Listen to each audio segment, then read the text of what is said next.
What makes for an effective weapon in real-life self-defense? As an experienced police officer in my career, I had the experience of speaking to many victims that were brutalized, robbed, or worse, and they were armed with a weapon they could never even get out. When you surround yourself with weapons, you let down your guard. And if you're going to have a weapon on you, you have to have the ability to do the following. What makes for an effective weapon in real time, in real life? Accessibility. You have to be able to get it out quick. Number 2, deployability. I can access and then deployment. When I was a police officer, one of the things I was most concerned with is the ability to get my gun out of my holster. Was it a basket weave holster? Was it a push forward holster? That's deployability. Number 3, concealment. Now, when we talk about concealment, it's not necessarily hidden. One of the best weapons I used when I was a police officer, while interviewing at night, you keep your Magnum flashlight in your left hand to keep your weapon hand ready. And if I was interviewing and things went wrong, accessibility, deployability, and it's effective and it's concealed. It's concealed out in the open. It's sitting right in my hand.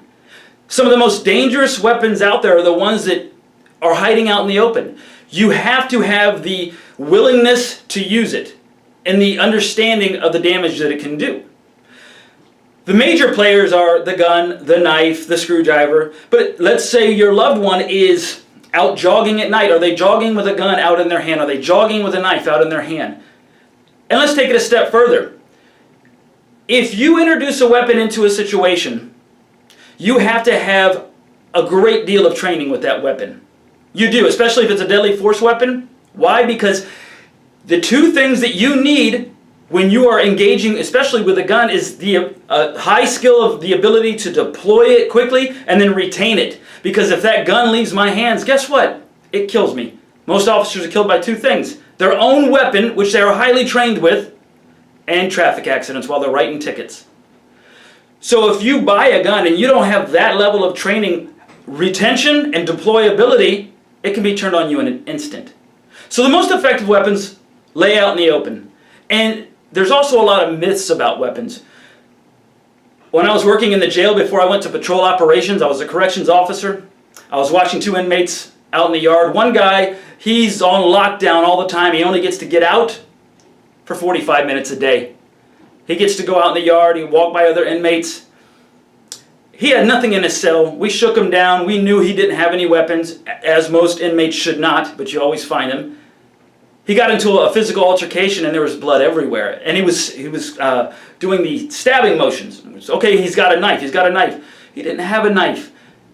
He grew his fingernail out, his thumbnail, and he sharpened it on the concrete. And he just hit it on the inside of his hand. Accessibility, deployability. That's what makes an effective weapon. Concealment.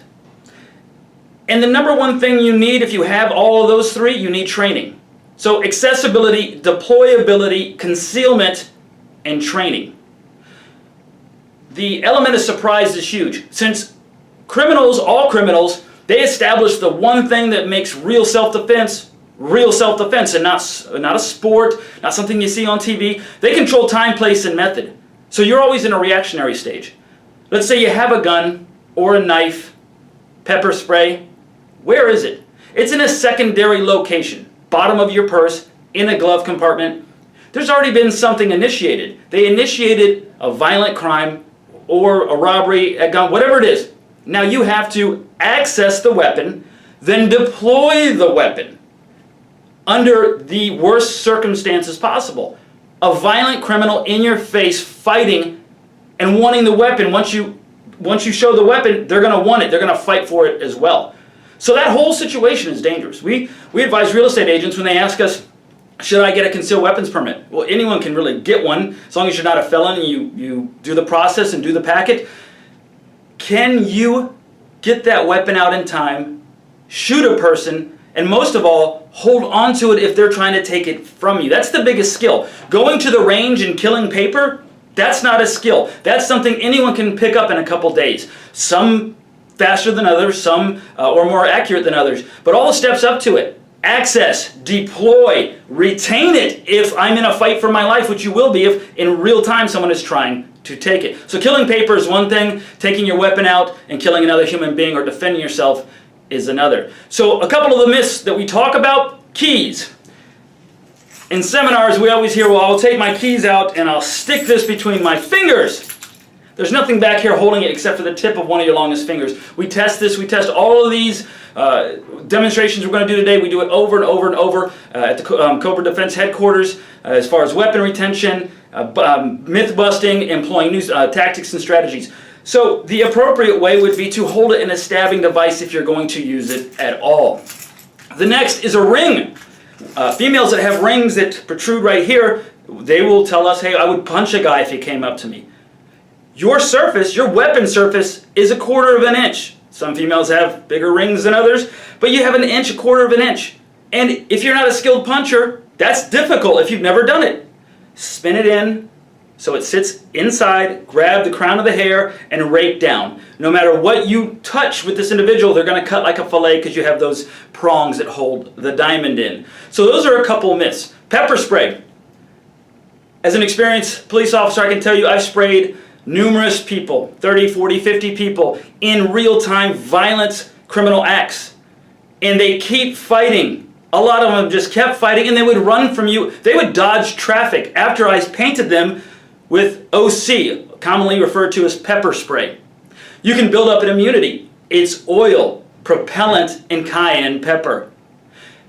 That, and it's accessible to an officer. It's right on my belt. All my weapons were right there. I could easily access them. I had a lot of training. And they could still run from that. If you're if you're a civilian, you want to surround yourself with self-defense weapons that don't look like weapons. They're hiding out in the open. So you have pepper spray. You're leaving a restaurant late at night, and all of a sudden a guy's coming up to you and said, hey ma'am, I have a question. I need to talk to you. And he's closing the distance. Now you have to access the weapon. You have to look down. You have to go through your purse or in your pocket. Then you have to deploy it. You have to take off the top. You have to spin it. Then you have to use it in real life, which you never probably have. A violent criminal committing a crime on you is not the first time that you should be in that situation with that weapon. You should have the training way ahead of time. We supply that training in COBRA Self-Defense. We put it through its courses. We put a lot of physical violence behind it in a controlled manner to see, can this person hold on to a weapon in this scenario, or will they lose it? How long does it take to get a gun out? How long does it take to get pepper spray out? And if we surround ourselves with weapons, thinking, I'm going to be able to get this out, deploy it, and get this guy off of me, guess what? The police don't even know you're in trouble yet. Dispatch hasn't even got a call. You need to understand how to defend yourself with your hands, not just your weapons. So an effective weapon is accessible. It is out. It doesn't necessarily look like a weapon. It's easily deployed, and it's hard to take away from you. That makes an effective weapon. Here's a couple weapons that we're going to talk about that you can surround yourself with that you don't need a permit for. I could look at it and say, well, either that's junk or it's just a common everyday item, not really going to raise my radar as a bad guy. Instead of pepper spray, any chemical solvent. Clorox, 409, Tilex. I could pull you over as a police officer and say, do you have anything in the car that would cause me harm? Do you have a weapon in the vehicle of any sorts? You could look at me and say, no, officer, I don't. And that's sitting right there. That can be used if someone's coming up to your window. That can be used if you're walking at night into a store. You can put it in your purse. You can buy them in smaller units. Very effective. No one is getting sprayed in the face with Windex or 409 and continuing to fight or running with their vision still. That's highly effective in a self-defense situation. Water. Or you dump the water out and you pour Clorox bleach in there, which is clear. Tighten the lid. Make sure you don't have kids having access to this in your vehicle or in your home. You know there's chemical in there. You can take this off and shoot it into a person's face in the window frame of your car. If necessary, any contact to the throat or eyes causes extreme damage, sometimes permanent, send you to the hospital. It even says it on the back. This may be fatal if swallowed, could cause blindness. Sitting out in the open, don't need a permit for it. Everyone has one of these. These are power cords for your cell phone. These things are extremely tough and powerful. They're not a big chain that you have to whip around. Everyone has them. They're an incredible whipping device. If you take this and you whip someone in the face, anywhere on that person as hard as you can, it's going to get their attention. Remember, you're trying to create a window of opportunity so you can escape. Also, it's a fantastic choking device. If you are in a deadly force situation and you are being overpowered by someone and you are not strong enough to take them down with your own force, that is an incredible device to choke someone until they are unconscious, and then you can leave the situation. Once again, we talk about weapons being hidden, concealed, accessibility. This is a broken CD. It's sharp on all points. Here's another piece. These things are incredibly tough, can puncture the skin, can puncture the eye, cause a great deal of damage. They can sit in your console, look like junk, and you can use them at a moment's notice. No permit, no noise, easy to hide, put it in your pocket, put it in your purse. Very, very effective. Nail clippers. If the blade on this can continually cut your nails day after day, year after year, you know it's sharp. If you find that fine point right there where it curves, and you push it into the skin or anywhere on the body and you pull down, fillet just like a fish. Extremely effective. Sunglasses. Not very effective in this mode. When you cross them and you make a little handle, that's tough. You have points right there, and it's an impact device. It's right here. Accessible. I don't feel comfortable. Deployability, grab the crown of the hair and begin to beat this individual. These are just some of the things we talk about in COBRA. You get a weapon, but you don't know what it takes to actually put it into service. You have no training behind it, so we want to outline what you need for an effective weapon. If you're going to choose a weapon, if it's the high caliber weapon, the big players, the guns, the knives, be very good at not only using them, but deploying them and retaining them. We have a drill in COBRA. It's the firearm anchor drill. We have people doing push-ups for a solid minute, creating stress, getting physically tired like you do in a real altercation, in a real fight. And then we have them try to anchor onto a weapon while they're tired.